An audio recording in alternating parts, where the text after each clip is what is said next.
ഒരു മെസ്സേജ് ഇല്ല. വേസ്റ്റ്. അതേ ഞാൻ പറഞ്ഞില്ല, ഇപ്പോൾ വലിയ നടന്മാരാണ് അഭിനയിച്ചിരുന്നെങ്കിൽ ഇതൊരു ആവറേജ് ഹിറ്റാവേണ്ട സിനിമയായിരുന്നു. ഞാൻ ട്രെയിലർ കണ്ടിട്ട് വന്നപ്പോൾ തീരെ കാണാൻ പറ്റാത്തൊരു സിനിമയായിരിക്കും. അങ്ങനെ ജെന്യൂനായിട്ടുള്ള ഒപ്പീനിയൻ പറഞ്ഞ കൺഫ്യൂഷൻ ആണ്. കാരണം ഇതിൻ്റെ റിവ്യൂസ് പോലും ആരും അങ്ങനെ ഇടൂല. കോമഡിയൊക്കെ ഉണ്ട്. അത് ഇന്റർവ്യൂ കഴിഞ്ഞിട്ടാണ് കുറച്ച് കോമഡി ഉള്ളത്.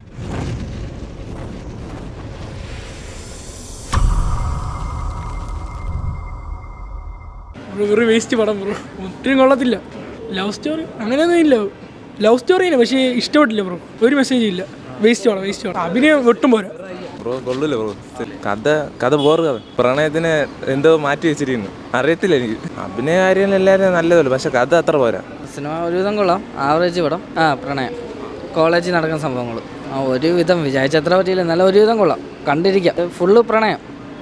മെസ്സേജ് പ്രണയിക്കുമ്പോൾ ഉണ്ടാകുന്ന വിഷമങ്ങളും ഫുള്ള് പ്രണയത്തിനെ എതിർക്കുന്നതും ഒരു ആവറേജ് പടം, ലോ ആവറേജ്. പേരേട്ടനൊക്കെ നല്ല സിനിമയാണെന്ന് വിചാരിച്ച് കയറിയതാണ്. കുഴപ്പമില്ല, കണ്ടിരിക്കുക, അത്ര തന്നെ. One time movie. പടം കുഴപ്പമില്ല. പ്രണയത്തിൻ്റെ ഒരു ഫീലിംഗ് ഒക്കെ ഉണ്ട് പടത്തിൽ. ഫീലിംഗ് കോമഡി കൊണ്ട് ഇടയ്ക്കുണ്ട്. അത് ലവ് വൈസിൻ്റെ ഒരു കാണാനുള്ള ഒരു പടമായിരിക്കും തോന്നുന്നു. കോമഡിയൊക്കെ ഉണ്ട്. അത് ഇന്റർവ്യൂ കഴിഞ്ഞിട്ടാണ് കുറച്ച് കോമഡി ഉള്ളത്. അഭിനയം കുഴപ്പമില്ല, നല്ല രീതി തന്നെ. ആക്ടിവിറ്റി എല്ലാം കൊള്ളാം. പടം കണക്റ്റാവും തോന്നുന്നു. ലവേഴ്സിന് എല്ലാം ഭയങ്കര ഇതായിരിക്കും, ഹാപ്പി ആയിരിക്കും പടത്തിൽ. കണ്ടിരിക്കാം. അത്യാവശ്യം ഒരു മെസ്സേജൊക്കെ ഉള്ളൊരു പടമാണ്. കണക്റ്റ് ആവും. അതിൻ്റെ അകത്ത് അത്യാവശ്യം ഹ്യൂമറായിട്ടുണ്ട്. പിന്നെ അതുപോലെ തന്നെ ലാസ്റ്റ് ഹനുമാനായിട്ടൊരു പയ്യൻ വരുന്നുണ്ട്. ആ പയ്യൻ കൊള്ളാം. എൻ്റെ ഹ്യൂമർ പോർഷനിൽ നൈസാണ്. ഒരു മെസ്സേജ് ഉണ്ട്, എല്ലാം ഉണ്ട്. അത്യാവശ്യം എൻജോയബിൾ ആണ്. Fun watch. അല്ല, അത് ആ സിനിമ കാണുമ്പോൾ നമ്മൾ അതിൻ്റെ അങ്ങ് കണ്ടിരിക്കുക, അത്രേ ഉള്ളൂ. കണ്ടിരിക്കാം, നല്ല പടമാണ്. സിനിമ കൊള്ളാം. എനിക്ക് ട്രെയിലർ കണ്ടപ്പോൾ സത്യത്തിൽ വലിയ ഹൈപ്പ് ഇല്ലായിരുന്നു.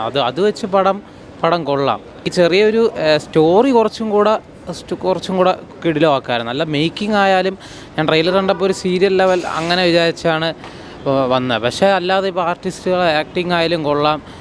അല്ല, ഇപ്പോൾ പടം കൊള്ളാം. പക്ഷേ സ്ക്രീൻ പ്ലേയുടെ ഒരു പ്രശ്നമേ ഉള്ളൂ. അല്ലാതെ പടം നല്ല ഇതാണ്. മ്യൂസിക്, ബാക്ക്ഗ്രൗണ്ട് സ്കോർ നന്നായിട്ട് എടുത്തിട്ടുണ്ട്. മെസ്സേജ് നല്ല ലവിനെ കുറിച്ചൊക്കെ നല്ല മെസ്സേജ് തരുന്നുണ്ട്. പ്രേക്ഷകരെ ഏറ്റെടുക്കാനെന്ന് വെച്ചാൽ സംഭവം ഏറ്റെടുക്കാനുണ്ട്. പക്ഷേ പടം ഇത് എത്രത്തോളം ആൾക്കാർ ഇങ്ങനെ ഒരു പടം ഇറങ്ങി എന്ന് വെച്ചാൽ അറിഞ്ഞുകൂടല്ലോ. കാരണം ഇതിലിപ്പം നടനെ ആയാലും അങ്ങനെ ആർക്കും അറിഞ്ഞു. എനിക്ക് തോന്നുന്നു ഇപ്പോൾ കുറച്ചും കൂടെ ഒരു ഫേമസ് ആയിട്ടുള്ള ഒരു ആക്ടറാണ് ചെയ്തിരുന്നെങ്കിൽ ഈ പടം ചിലപ്പോൾ ഒരു ആവറേജ് ഹിറ്റെങ്കിലും ആവുമായിരുന്നു. അപ്പോൾ അല്ലാതെ ഇതെങ്ങനെയാണെന്ന് എനിക്ക് അറിഞ്ഞുകൂടാ. മൊത്തത്തിൽ പടം കണ്ടുകൊണ്ടിരിക്കാം, വേറെ വിഷയമൊന്നുമില്ല. ചെറിയ പക്ഷേ അതേ ഞാൻ പറഞ്ഞില്ല, ഇപ്പോൾ വലിയ നടന്മാരാണ് അഭിനയിച്ചിരുന്നെങ്കിൽ ഇതൊരു ആവറേജ് ഹിറ്റാവേണ്ട സിനിമയായിരുന്നു. കാരണം ഇതൊരു ചെറിയ പോരായ്മകളേ ഉള്ളൂ ഈ സിനിമയിൽ. അല്ല, നമ്മളിപ്പോൾ ഞാൻ ട്രെയിലർ കണ്ടിട്ട് വന്നപ്പോൾ തീരെ കാണാൻ പറ്റാത്തൊരു സിനിമയായിരിക്കും അങ്ങനെ പക്ഷെ അങ്ങനെ ഇല്ല. അത് കൺഫ്യൂഷനാണ്. അതിപ്പോൾ ജെന്യൂനായിട്ടുള്ള ഒപ്പീനിയൻ പറഞ്ഞ കൺഫ്യൂഷനാണ്. കാരണം ഇതിൻ്റെ റിവ്യൂസ് പോലും ആരും അങ്ങനെ ഇടൂല. പിന്നെ ഈ പടം അങ്ങനെ ഒരു ഹൈപ്പ് എനിക്ക് ആരും അറിഞ്ഞിട്ട് പോലും ഉണ്ടാവില്ല.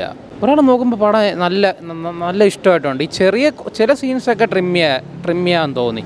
പക്ഷേ എങ്കിലും നമുക്ക് ഒരുവിധം കണ്ടുകൊണ്ടിരിക്കാൻ പറ്റണ അങ്ങനെ ഇതാണ്. ഒന്നത് നല്ല മേക്കിംഗ്, മ്യൂസിക് നല്ല കൊള്ളായിരുന്നു.